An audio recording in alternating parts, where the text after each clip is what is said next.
Bismillahirrahmanirrahim. Assalamualaikum warahmatullahi wabarakatuh.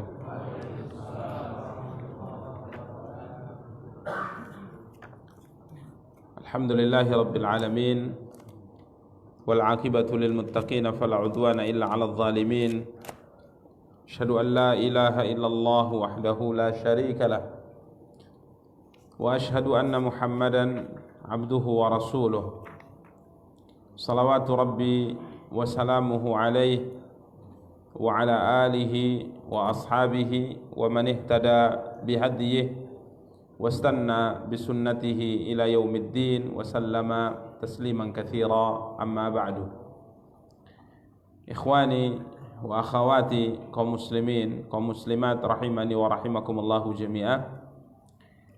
Puji dan syukur senantiasa kita ucapkan untuk Allah. Salawat beserta salam semoga senantiasa dilimpahkan oleh Allah untuk junjungan dan panutan kita Nabi Allah yang mulia Muhammad sallallahu alaihi wasallam. Ikhwani wa akhawati kaum muslimin, kaum muslimat rahimani wa rahimakumullahu jami'ah.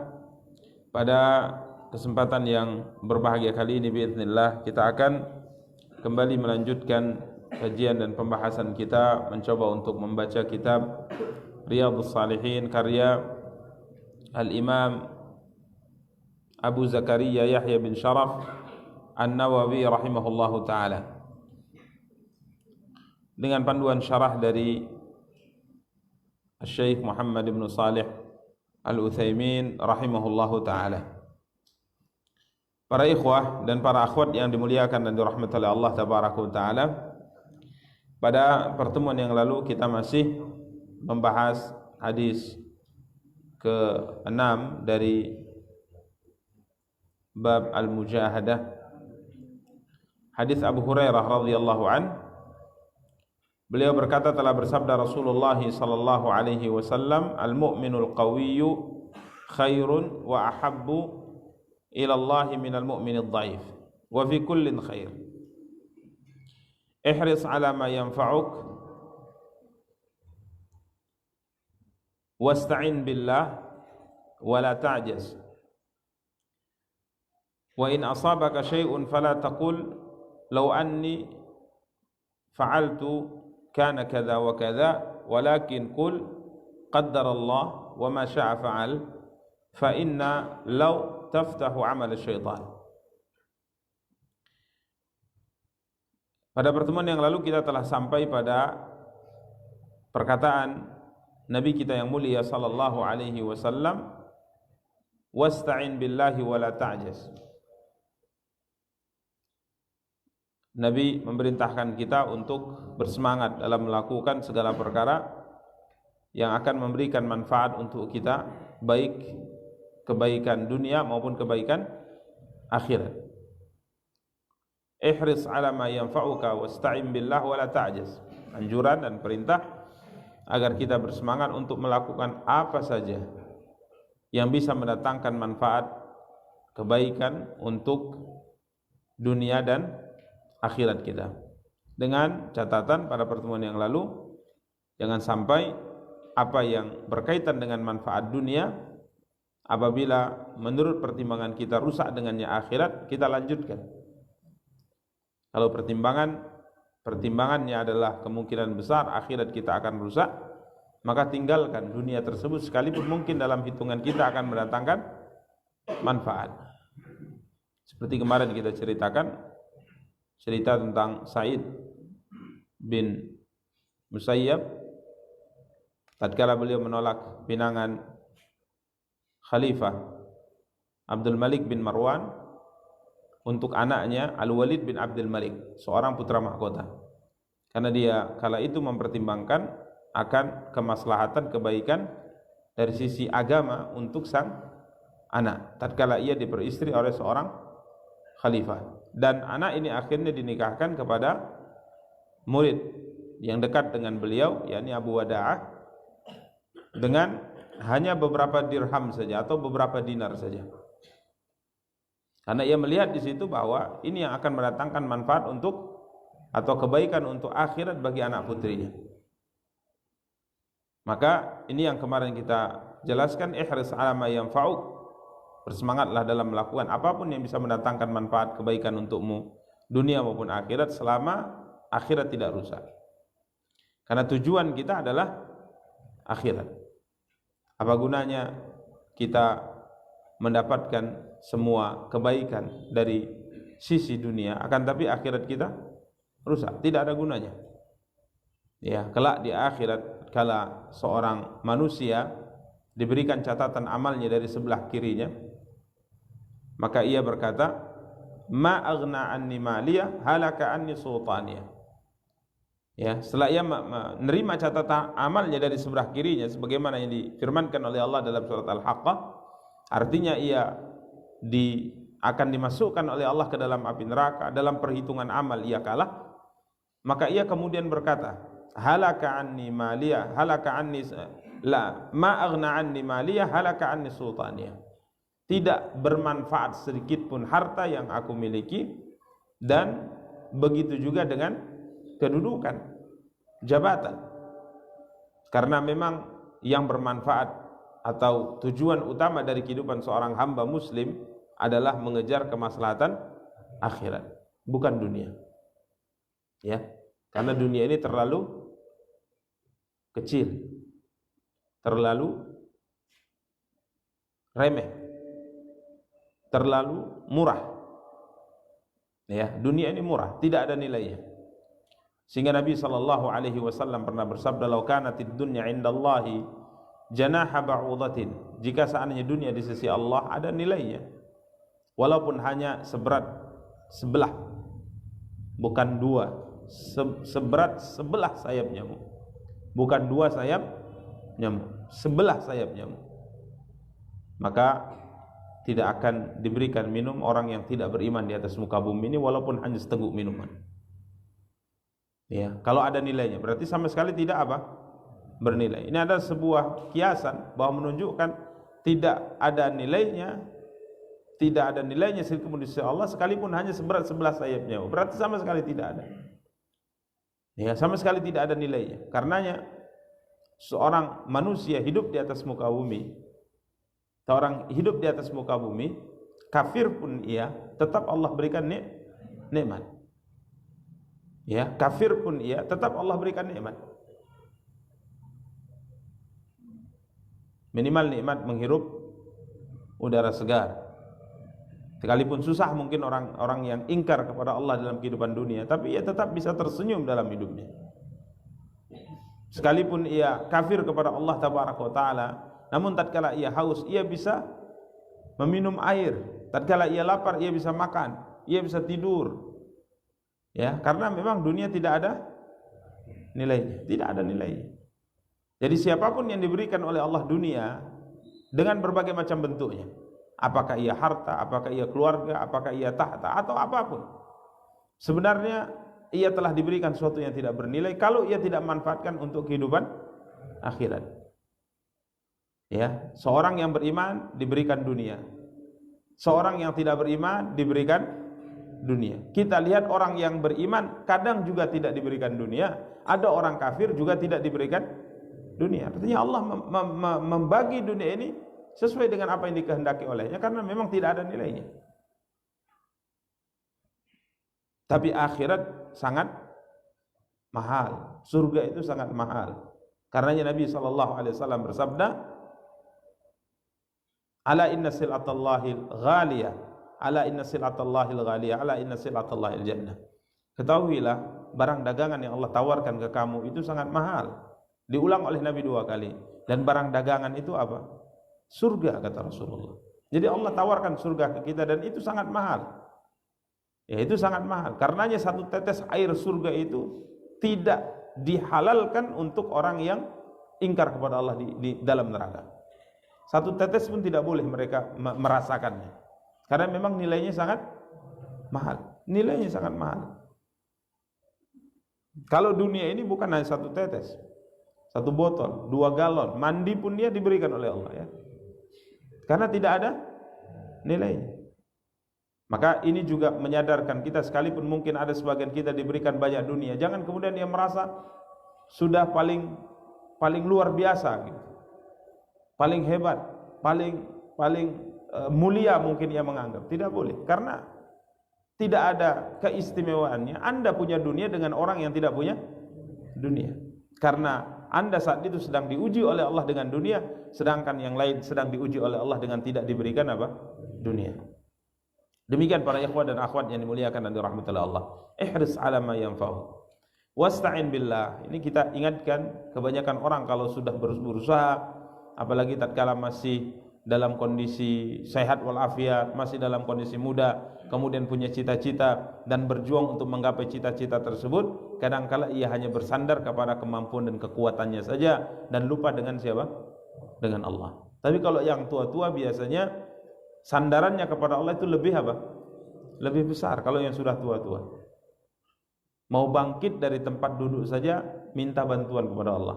Bismillah. Kan gitu. Kalau yang sudah tua. Tapi kalau yang saya muda, ada seperti itu antum yang muda-muda. Jingkrak Pak, lompat aja langsung. Karena dia tidak merasa bahwa dia butuh dengan bantuan Allah. Tapi kalau yang sudah tua, Masya Allah, mudah bangun di pagi hari saja, alhamdulillahnya itu berkali-kali gitu. Itu kalau yang sudah tua. Kalau muda, nggak ada, lupa. Makanya ada seorang yang tua umur 70 tahun ditanya, apakah dalam kondisi berat seperti ini, ya lemah seperti ini engkau berangan-angan untuk mati? Dia mengatakan tidak, malah saya ingin umur panjang. Bagaimana tidak? Di saat sudah sepuh seperti ini, setiap gerakanku zikir kepada Allah. Ya kan? Mau bangun, bismillah, zikir kepada Allah. Ya, mau selonjoran saja, astagfirullahaladzim, zikir kepada Allah. Kalau muda coba, enggak ada. Maka dia mengatakan, di saat tuaku ini bagaimana saya berangan-angan untuk mati walaupun lemah, karena semua gerakanku ibadah kepada Allah. Tapi kalau muda udah lupa. Maka ini diingatkan oleh Rasulullah, ista'in billah, jangan lupa engkau meminta pertolongan kepada Allah. Bahkan kemarin kita sebutkan bagaimana disebutkan oleh Syekh Ibnu Utsaimin rahimahullahu taala, liyas'al ahadukum rabbahu hajatahu hatta yas'alahu al-milh wa hatta yas'alahu shish'a na'lihi idza qata. Hendaknya seorang kalian meminta pertolongan kepada Tuhannya sekalipun hanya tatkala ia butuh garam. Butuh garam, minta kepada Allah, minta pertolongan kepada Allah.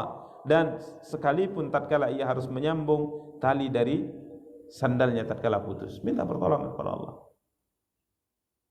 Jadi berusaha maksimal dan jangan lupa minta pertolongan kepada Allah. Ini sebuah metode yang benar dalam beribadah dan berusaha dalam kehidupan dunia. Ada ikhtiar, ada tawakal. Jangan ikhtiar lupa tawakal, dan jangan tawakal lupa ikhtiar. Karena banyak sebagian orang salah di dalam memahami masalah seperti ini. Dia mengatakan tak usah usaha, kalau memang Allah sudah takdirkan insya Allah jadi. Ya, nggak usah usaha, kalau Allah sudah takdirkan jadi. Nggak usah sibuk-sibuk mengais rezeki, duduk saja di rumah berzikir pada Allah, baca Quran. Kalau sudah datang rezeki, Allah takdirkan datang gimana pun bentuknya. Buka lemari tiba-tiba ada emas 1 kilo. Mustahil, nggak ada seperti ini dalam cerita seorang muslim. Ini dongeng. Udah, engkol saja kereta berangkat taklim, walaupun antum tidak punya uang untuk mengisinya, antum lihat sudah sangat res, ya sudah, pejamkan mata, bismillah tawakal, jalan ke masjid raya. Sampainya itu. Ini dongeng. Ya kalau kereta angin boleh. Ya, kereta angin. Campur dorong kata orang ya. Jadi tidak bisa seperti dalam kehidupan. Nabi SAW sering kita katakan tatkala beliau berjihad, beliau pakai baju besi, double lagi baju besinya, supaya tidak menjadi sasaran empuk bagi musuh yang ingin memanah beliau. Ada tamengnya. Tatkala beliau melakukan jihad, beliau bermusyawarah kemudian buat strategi, bukan asal-asalan. Ini ikhtiar. Tatkala beliau hijrah ke kota Madinah, beliau bergerak menuju Yaman. Tidak langsung menuju Madinah, beliau bergerak menuju Yaman. Padahal tujuannya Madinah menuju arah Syam. Beliau menginap atau bersembunyi di Gua Tur selama 3 malam terlebih dahulu. Ini jalur yang sebenarnya orang kalau ke Madinah pasti tidak akan menempuh jalur ini.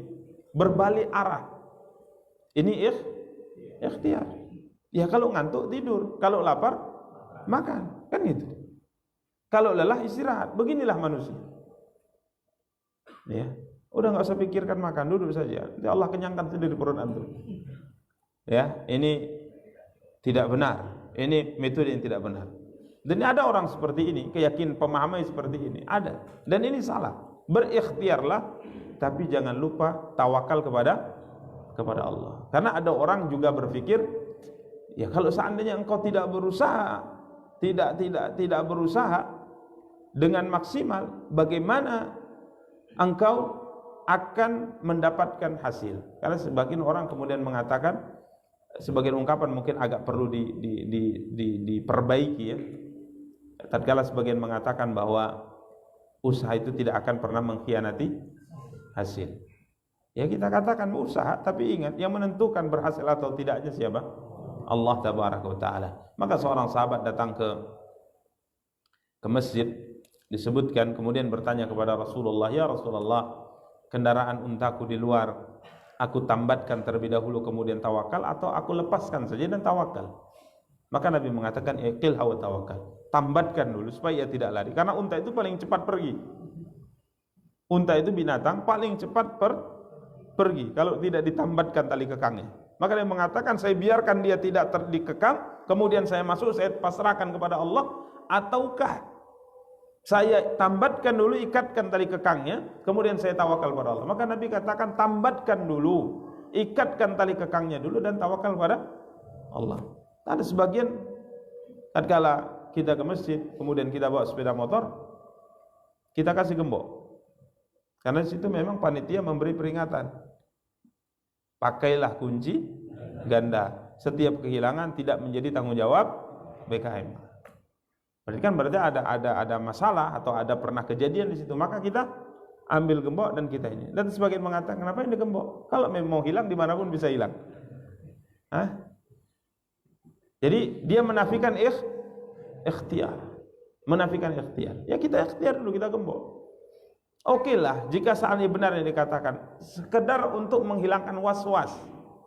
Karena kalau sudah kita tidak maksimal dalam berikhtiar, insya Allah salat kita juga terganggu.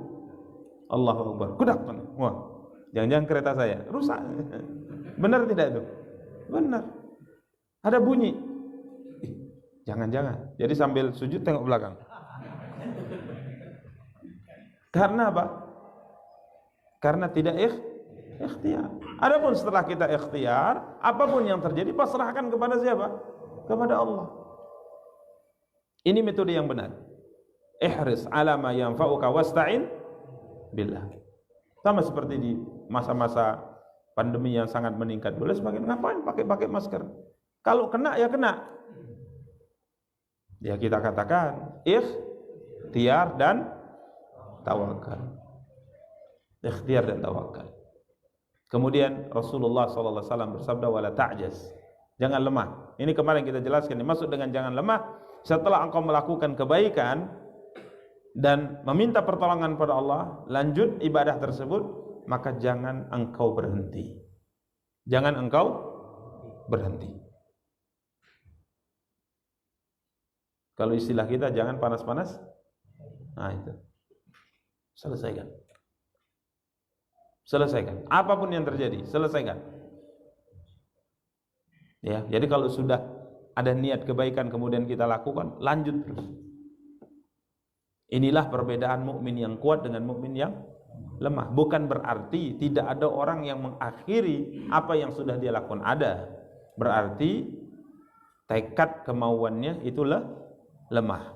Sedangkan mukmin yang punya tekad dan kemauan kuat itu lebih baik dan lebih dicintai oleh Allah. Pantang mundur.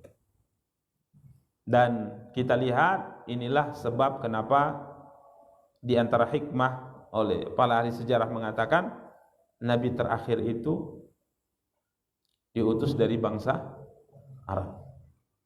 Coba antum perhatikan dalam sejarah seorang sahabat yang sudah masuk Islam melangkah maju, berjuang, memikul beban dakwah ini, tidak ada seorang pun di antara mereka yang mundur. Kuat mereka dalam mengemban amanah ini. Ya. Jadi tidak ada yang mengatakan, sudah ya Rasulullah, sudah enggak mampu lagi kami ini. Udahlah maju sendirian aja. Enggak ada. Sampai titik darah penghabisan. Ini perjuangan mereka.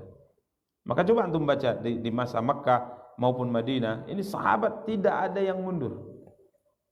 Apapun yang terjadi, sampai di perang Uhud tatkala diinformasikan Nabi SAW meninggal, waktu itu yang terbunuh Mus'ab bin Umair radhiyallahu taala, disangka Mus'ab ini adalah Rasulullah SAW, sehingga ada sebagian mulai agak turun semangat tempurnya. Akan tapi sahabat kala itu mengatakan, jika seandainya memang Muhammad telah meninggal, sudahlah, meninggal kita, matilah kita sebagaimana matinya apa? Muhammad sallallahu alaihi wasallam. Maka mereka kemudian bertempur sampai titik darah penghabisan. Ya, ini azam, tekad dan kemauan yang kuat. Maka setelah melakukan sebuah amal kebaikan, jangan mundur. Wala ta'jaz, jangan lemah. Sekalipun berat, lanjutkan. Sekalipun berat, lanjutkan. Ya, demikian para ikhwah dan akhwat yang dimuliakan dan dirahmati Allah. Karena kalau sudah terbiasa nanti, maka ibadah ini akan menjadi kebiasaan yang paling manis kita rasakan. Emang di awal kalau kita tinggalkan ya biasa saja, tapi kalau sudah kita terbiasa dan sudah mencintai ibadah yang kita kerjakan, maka tidak ada perkara yang berat kecuali ibadah tadi. Mu'adz bin Jabal radhiyallahu taala tatkala di akhir masa hidupnya, beliau terkena taun. Setelah Abu Ubaidah Amir bin Jarrah meninggal karena penyakit taun, maka sebagai pengganti untuk memimpin kaum muslimin di daratan Syam, Mu'adz bin Jabal. Kiranya Mu'adz bin Jabal juga terkena. Jadi penyakit taun itu kalau sudah mengena, beberapa waktu saja dalam hitungan hari meninggal. Makanya tatkala kena, ya ini tinggal nunggu apa? Tinggal nunggu ajalnya saja. Maka beliau menangis. Setelah kena itu beliau menangis. Mu'adz bin Jabal menangis. Tatkala ditanya kenapa menangis, kalau kita sakit parah, sudah tanda-tanda kematian, kan nangis juga. Tapi kenapa menangis? Anak-anak masih kecil, istri masih cantik, ya, akan tinggalkan dunia ini, menangis. Mu'adz bin Jabal menangis. Tatkala ditanya kenapa Anda menangis, Mu'adz bin Jabal, sahabat mulia, imamnya ulama atau pimpinan para ulama, Nabi mengatakan Mu'adz bin Jabal akan dibangkitkan oleh Allah di hadapan para ulama sebagai pimpinan para ulama. Beliau menangis. Tatkala ditanya kenapa Anda menangis, seakan-akan orang mengatakan ulama sedih juga ya, meninggalkan keluarga, harta dan sebagainya.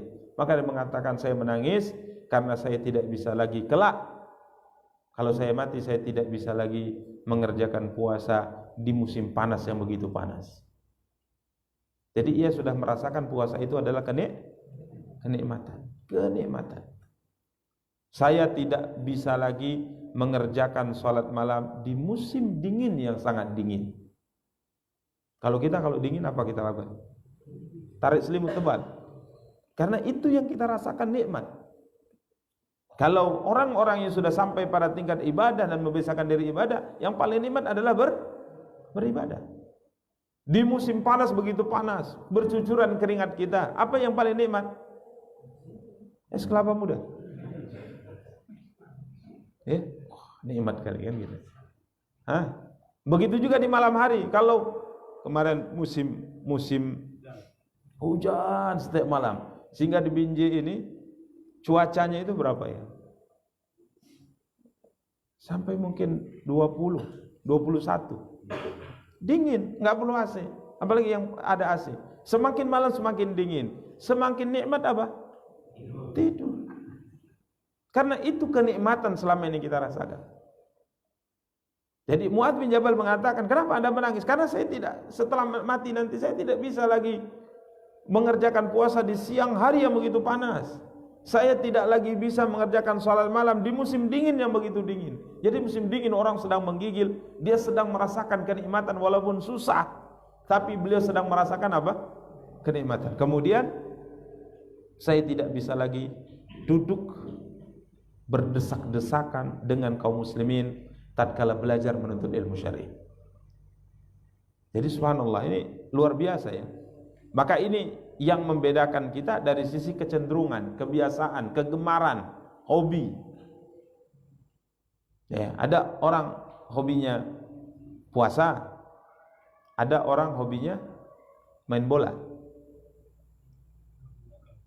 ada orang hobinya kerja, ada orang hobinya makan, ada orang hobinya main game, bermain.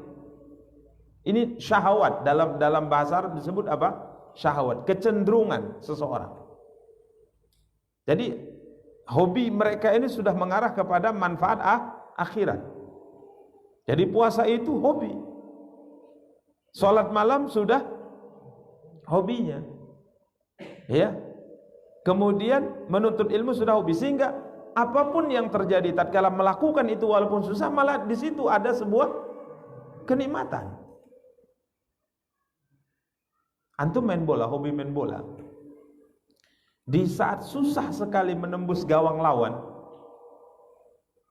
itu ada sebuah cerita setelah permainan kan. Susah kali tadi, saya bawa, saya oper sana oper sini kan gitu. Alhamdulillah gol. Hobi. Kalau kita kan hobinya masih di situ. Ya. Makanya subhanallah, inilah mereka setelah berlatih untuk melakukan sebuah ibadah dan untuk sampai pada tingkat merasakan nikmat ibadah tersebut, kebiasaan tersebut, ini butuh waktu. Dan parahnya syaitan itu selalu mengganggu kita untuk agar kita tidak bisa menjadikan ibadah ini sebagai suatu hobi kita. Ya, demikian para ikhwan dan akhwat. Intinya terus berjuang, wala ta'jaz, janganlah lemah, jangan lemah. Walaupun mungkin masih berat, setahun, 2 tahun, 3 tahun, 10 tahun, 15 tahun, masih berat juga, tapi tetap jangan lemah. Paksa sampai kita bertemu dengan Allah tabaraka wa taala. Kemudian beliau berkata, wa in asabaka syai'un fala taqul law anni fa'altu kana kadza wa kadza walakin qul qaddarallahu ma syaa fa'al fa inna law taftahu amal syaitan. Kalau seandainya terjadi sesuatu dalam usaha perjuanganmu ini gagal, maka jangan pernah kau katakan kalau aku melakukan ini dan ini maka akan terjadi ini dan ini. Berandai-andai, tapi katakan semuanya telah ditakdirkan oleh Allah dan apa yang dikehendaki pasti akan terjadi. Karena kalau kita berandai-andai, maka ini pintu syaitan. Pintu syaitan apa? Untuk membuat kita sedih. Karena syaitan itu tujuannya membuat kita sedih, membuat kita merana, membuat kita susah. Itu tujuan syaitan. Makanya syaitan itu kalau bisa membuat kita sedih dengan mendatangi kita dalam mimpi, dia akan datang dan membuat kita sedih. Bagaimana caranya seorang mukmin itu sedih? Akan dilakukan. Bagaimana caranya seorang mukmin itu takut? Ini diantara target syaitan. Maka kalau berandai-andai, jangan, kata Rasulullah. Dan kalaupun kita mengatakan seandainya, apa gunanya? Karena telah berlalu. Telah berlalu, tidak ada gunanya.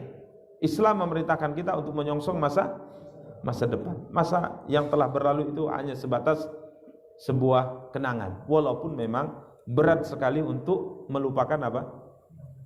Kenangan, khususnya kenangan buruk. Kalau kenangan baik cepat, lupanya itu cepat. Tapi kalau kenangan buruk tak lupa-lupa. Benar. Lalu ingat saja. Ya. Maka tutup celah syaitan, songsong masa depan, perbaiki. Para ikhwan dan akhwat yang dimuliakan dan dirahmati Allah, pada pertemuan yang lalu kita janjikan untuk sedikit membahas tentang hukum berhujjah dengan takdir dalam perkara yang terjadi pada seorang hamba. Para ikhwan dan akhwat yang dimuliakan dan dirahmati Allah, takdir merupakan sebuah ketetapan yang Allah tetapkan. Dan sering kita bahas tentang masalah takdir dalam beberapa pertemuan sebelumnya. Artinya apapun yang terjadi, ini bahagian daripada takdir yang sudah ditentukan oleh oleh Allah. Dan setiap kita dalam menjalani kehidupan, kita juga akan berjalan di atas ketentuan ini. Bahkan 50.000 tahun sebelum Allah ciptakan langit dan bumi, takdir kita sudah ditulis.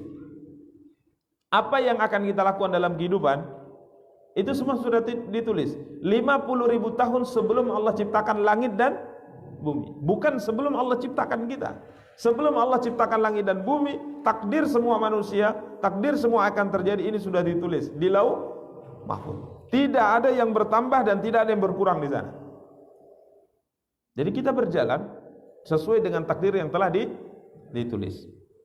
Maka para ikhwan dan akhwat yang dimuliakan dan dirahmati Allah, para ulama membawakan sebuah penjelasan yang sangat gamblang bahwa tidak boleh seorang muslim berhujjah dengan takdir.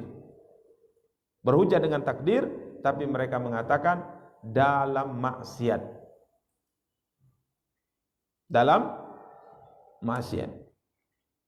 Dia hendak mencuri, kita katakan jangan kamu mencuri, berdosa itu. Takdir Allah sudah.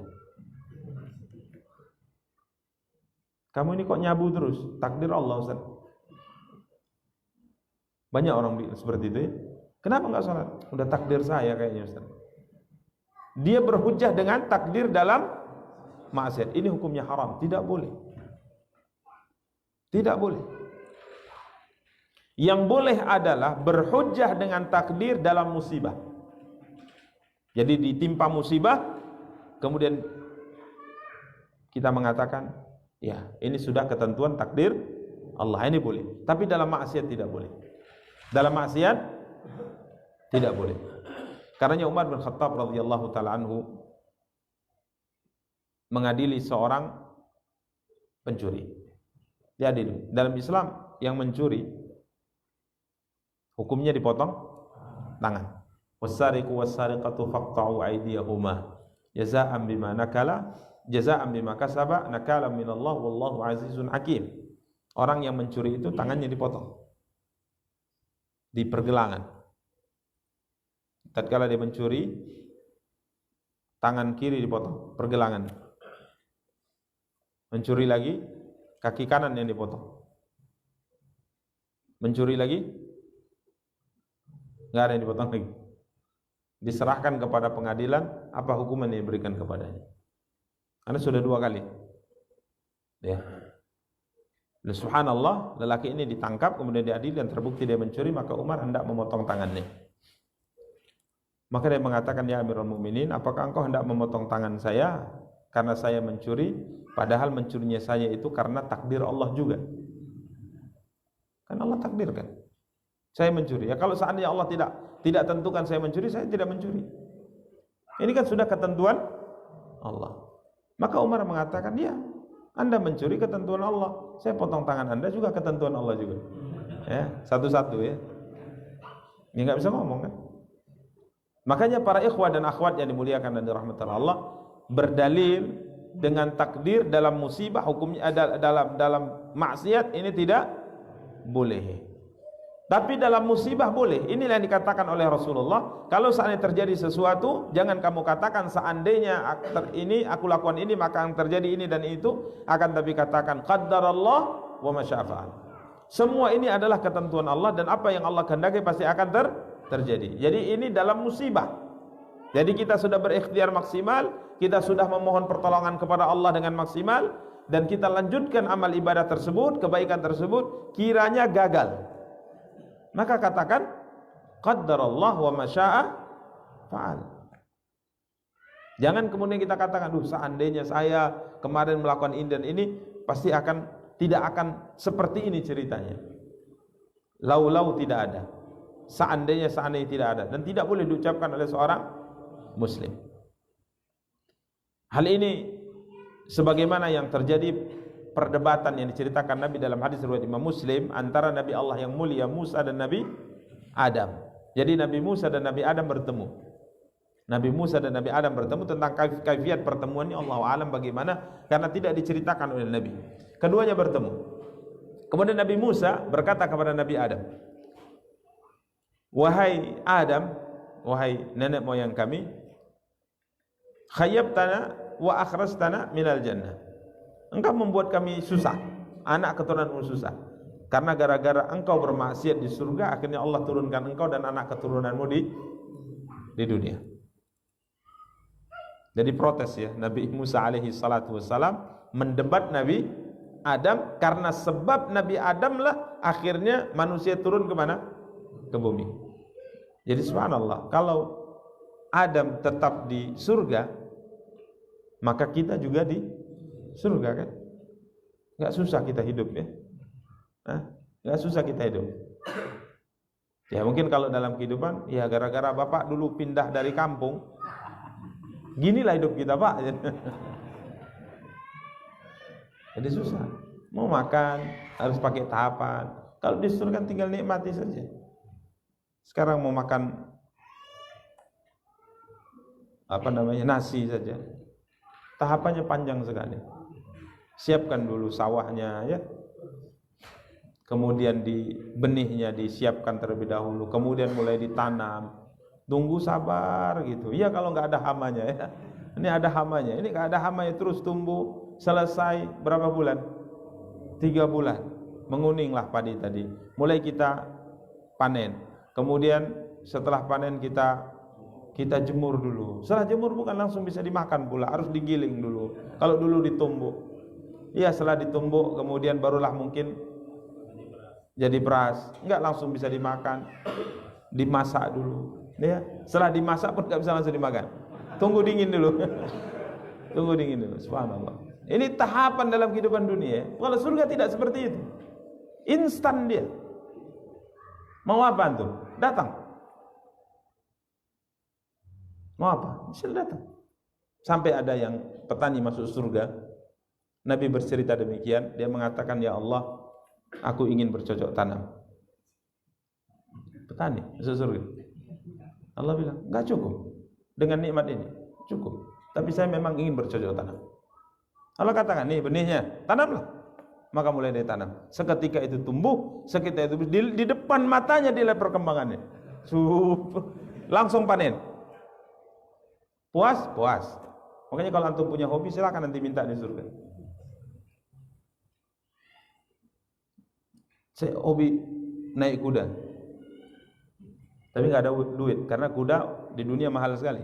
Ya, saya pingin punya kuda. Nanti di surga minta. Ya, di surga minta. Saya pingin kuda ya Allah, kasih kuda. Nah, kuda. Kuda apa? Ya, kuda dari emas diberi oleh Allah, bisa terbang. Ya, jadi surga itu instan. Sehingga Nabi Musa mengatakan, karena engkau kita turun ke dunia. Maka Nabi Adam menjawab. Didebat oleh Nabi Musa, Nabi Adam menjawab, "Musa, engkau Rasulullah, utusan Allah. Diberikan kitab Taurat kepadamu. Diberikan kitab Taurat kepadamu. Apakah engkau dapati tentang cerita aku diturunkan dari surga dalam kitab Taurat?" Dia mengatakan ya. Kemudian Nabi Adam mengatakan, "Berapa lama sebelum diciptakannya aku, ketetapan itu sudah ditetapkan oleh Allah?" Maka dalam kitab Taurat disebutkan Nabi Muhammad Muslim, 40 tahun sebelum Nabi Adam diciptakan, ketetapan Nabi Adam turun dari surga itu sudah ada. Tapi ingat, ini bukan cerita 1000 tahun yang kita sebutkan tadi, karena ini berbeda. Karena takdir itu ada takdir azali, yakni Lauh Mahfuz. Ini tentunya 1000 tahun, 50.000 tahun sebelum Allah ciptakan langit dan bumi. Tapi setiap kita kan punya takdir masing-masing, yang ada catatan-catatan masing-masing. Sama seperti takdir kita Lauh Mahfuz kan ditulis kembali tatkala kita berada dalam rahim ibu kita. Begitu juga Nabi Adam. Sebelum Nabi Adam diciptakan, 40 tahun sebelum beliau diciptakan, kembali dicatat ulang. Beliau akan mendekati pohon itu, akan memakan buahnya dan akan diturunkan ke dunia. Maka Nabi Adam bertanya kepada Nabi Musa, ketetapan itu sudah ada enggak di kitab Taurat yang diturunkan Allah kepadamu? Ada, kata Nabi Musa. Lalu kata Nabi Adam, kenapa engkau mencela aku dalam perkara yang sudah Allah takdirkan? Terdiam Nabi Musa. Iya juga ya, sudah takdir, kenapa? Artinya musibah diturunkannya aku dan kamu anak cucuku dan semua anak cucuku ke dunia, ini adalah musibah. Sudah ditentukan oleh Allah 40 tahun sebelum aku diciptakan. Lalu kenapa dipersoalkan? Nabi mengatakan, fahajja Adam Musa. Nabi Adam bisa mematahkan hujahnya Nabi Musa alaihissalam. Jadi tidak mengapa kita berhujah dengan takdir dalam musibah. Dalam musibah. Tidak mengapa. Ya. Dan kalau ada orang mencela kita dalam musibah, kenapa Anda tertimpa seperti ini? Kan seharusnya Anda bisa melakukan ini dan ini. Maka kita katakan ini adalah sudah takdir Allah tabaraka wa taala. Tapi dalam maksiat tidak boleh. Ingatkan kaum muslimin, diajak orang mengerjakan sholat, ayo sholat. Ya kan nanti Allah takdirkan saya sholat Ustaz. Enggak usah dinasihati lagi. Hah? Ini tidak boleh. Ini tidak boleh. Demikian para ikhwah dan akhwat yang dimuliakan dan dirahmati oleh Allah tabaraka wa taala. Apa yang dapat kita sampaikan pada kesempatan yang berbahagia kali ini, semoga ada faedahnya. Kita cukupkan. Subhanakallahumma bihamdika asyhadu an la ilaha illa anta astaghfiruka wa atubu ilaik. Wassalamualaikum warahmatullahi wabarakatuh.